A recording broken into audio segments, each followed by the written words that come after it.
Okay guys, there is a question type जिसको हम कहते हैं मैचिंग।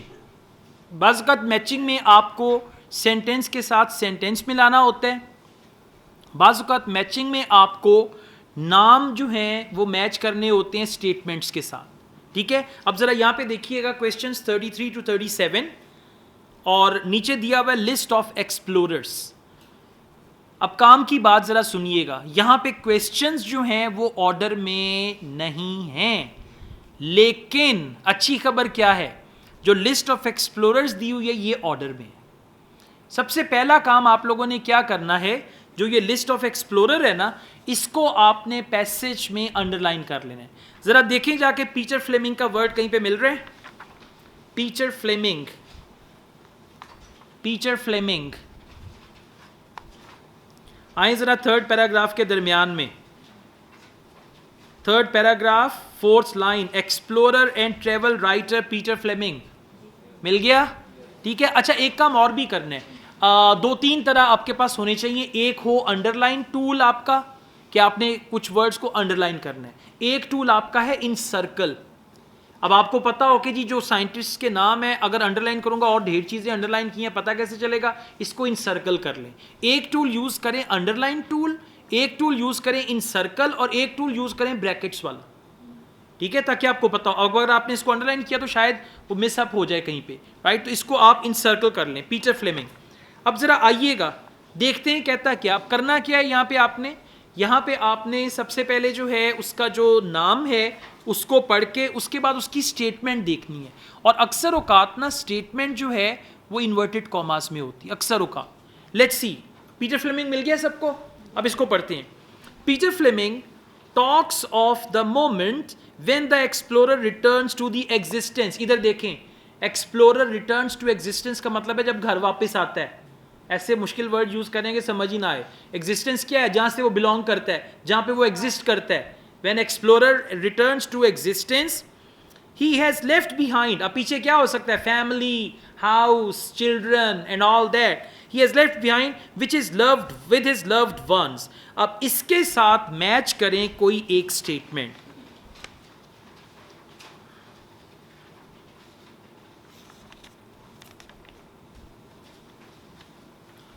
जब पूछूं तब बताना है, ठीक है? Very good. मैं टाइम देता हूं अभी सबको। ठीक हो गया? वापस जब घर आता है, good. So question number 34, actually 34 is he described feelings on coming back home after a long journey। ठीक हो गया? अब 34 के आगे लिखें ए, पहला काम। और दूसरा काम क्या करना है, जहां पे नंबर 34 दिया हुआ ना वहां पे कांटा लगा दें। इसको अब पढ़ना नहीं है, एक ऑप्शन एक जगह पे यूज होगा। जब आप कांटा नहीं लगाएंगे बार बार उसको पढ़ के अपनी एनर्जी वेस्ट कर रहे होंगे। अब उसको पढ़ना नहीं है, ठीक है? और एक साइंटिस्ट की दो स्टेटमेंट्स भी हो सकती हैं, तीन भी हो सकती हैं, फिर उसका जिक्र जो है बाद में भी आएगा, समथिंग लाइक दैट। अगला हमारा नाम है जी रैन फिएनेस का। ठीक है, रैन फिएनेस। अब जरा देखें कहां पे दिया हुआ है। ये सेकंड पेज पे आ जाएं सब लोग। रैन फिएनेस मिल गया? नाम आ रहे हैं ना ऑर्डर में?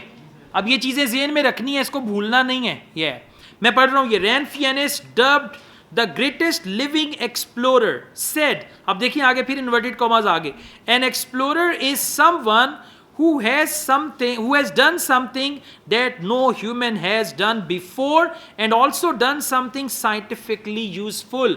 एक्सप्लोरर कौन है? जिसने कोई ऐसा काम किया जो पहले कभी किसी ने नहीं किया और यूजफुल काम किया है। जाएं जाके ढूंढें, देखें कौन सा ऑप्शन है जो इसके साथ मैच कर रहा है। एक्सप्लोरर की डेफिनेशन बता रहा है, वो डिफाइन कर रहा है कि एक्सप्लोरर कौन होता है। आंसर जब पूछूंगा तब बताना है। Very good, good good. बस अब रीडिंग के परखचे उड़ा देने हमने, ठीक है ना? So the right answer is 37। He defined, वो डिफाइन ही किया ना, डिफाइन का वर्ड नहीं यूज किया, लेकिन पता चल रहा है explorer is someone and all that. He defined exploration as being both unique. अब मुझे बताएं यूनिक के लिए क्या वर्ड आया वहां पे?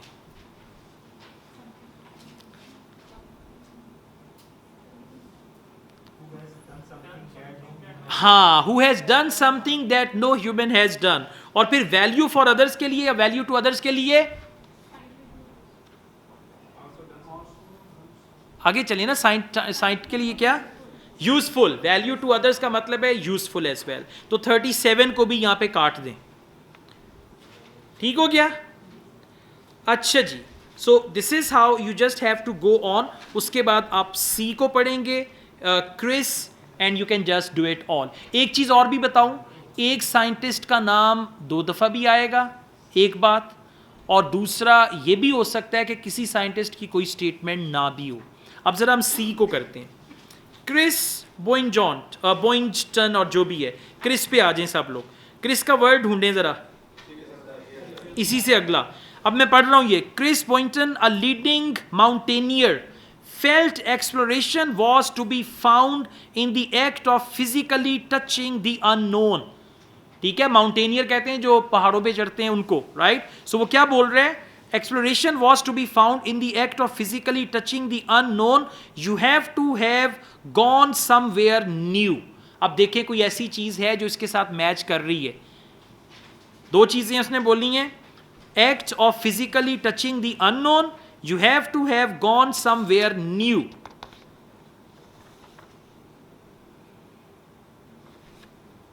कोई ऐसी चीज है यहां पे? आपके पास 4 क्वेश्चंस रह गए, 33, 35, 36। हाँ 3 रह गए। इन तीनों में से कोई है बात? जबरदस्ती नहीं करनी। हाँ मैच नहीं हो रहा, किसी के साथ भी मैच नहीं हो रहा। 35 है, he work for the benefit of specific group of people. नहीं, माउंटेनियर की बात हो रही है, मैच नहीं हो रहा ना, इसको छोड़ दें, इसकी कोई ऑप्शन नहीं है। ठीक है, ये भी होगा। क्वेश्चंस कितने हैं? 5। नाम कितने हैं? 5 ही हैं, तो इसका मतलब है कि एक नाम मिस हो गया और एक नाम अब हमारा रिपीट भी हो सकता है। अच्छा जी, इसके बाद आइएगा robin Hanbury tension. Robin Hanbury tension पे आइएगा, देखें कहां पे दिया हुआ है, ये उससे आगे दिया हुआ। देन रॉबिन, सेम पैराग्राफ, ठीक है, साथ साथ ही है। Then Robin Hanbury Tenison, a campaigner on behalf of remote so called tribal people. People का वर्ड आ गया, remote so called tribal people, said a traveller simply records information about some far out of world and all that and reports back, but an explorer changes the world। अब ये उसकी statement है, उससे आगे अगला नाम आ जाता है। ठीक है, अब इसके साथ कुछ मैच करें, if it matches with something.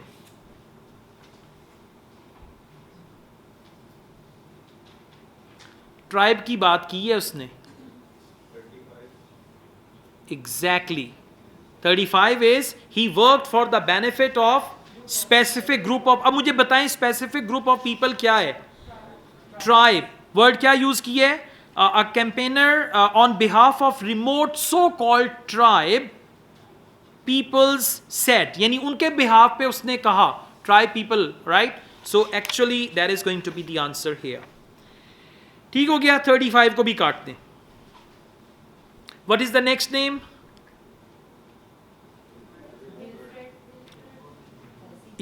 Wilfred सीगर। अब विल्फ्रेड का वर्ड देखें, कहीं पे नजर आ रहा है?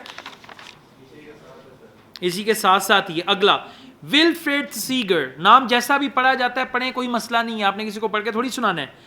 Who crossed Arabia's empty quarter in 1946 and belonged to an era of unmechanized travel, now lost to the rest of us, told me। अब क्या बताया, इस पे फोकस करना है। If I'd gone across by camel when I could have gone by car, it have been a stunt। कि गाड़ी पे जा सकता था, लेकिन अगर कैमल पे जाता तो वो स्टंट हो जाता। मोड ऑफ ट्रांसपोर्टेशन की बात कर रहे हैं, वापस जाएं, जाके पढ़ें। कोई ऑप्शन ऐसा जो आपको नजर आ रहा हो? He referred to the relevance of the form of transport used। अब वो form of transport क्या है? Camel and car, right? So 33 का आंसर क्या हो जाएगा? E। All right। अब जरा देखिए हमारा कौन सा क्वेश्चन रह गया? 36। He did not consider learning about oneself an essential and all that। दोबारा से वापिस आए and then you can just see if the name is mentioned here। 33 रह गया ना? 36। He did not consider learning about oneself an essential part of exploration. Okay, अब इस statement को जेन में रखें. स्टेटमेंट क्या है? He did not consider learning about oneself an essential part of. Learning about oneself का क्या मतलब है? Self learning. So he did not consider self learning as part of exploration. वापिस आइएगा इसी पे ही जो लास्ट पैराग्राफ हमने किया कैमल और कार का. Yeah, it would have been a stunt. To him, exploration meant bringing back information from a remote place regardless of any great self-discovery. हो गया ना? एक के नाम पे दो चीजें आ गई. अब इसका आंसर भी क्या हो जाएगा? ई हो जाएगा. हाँ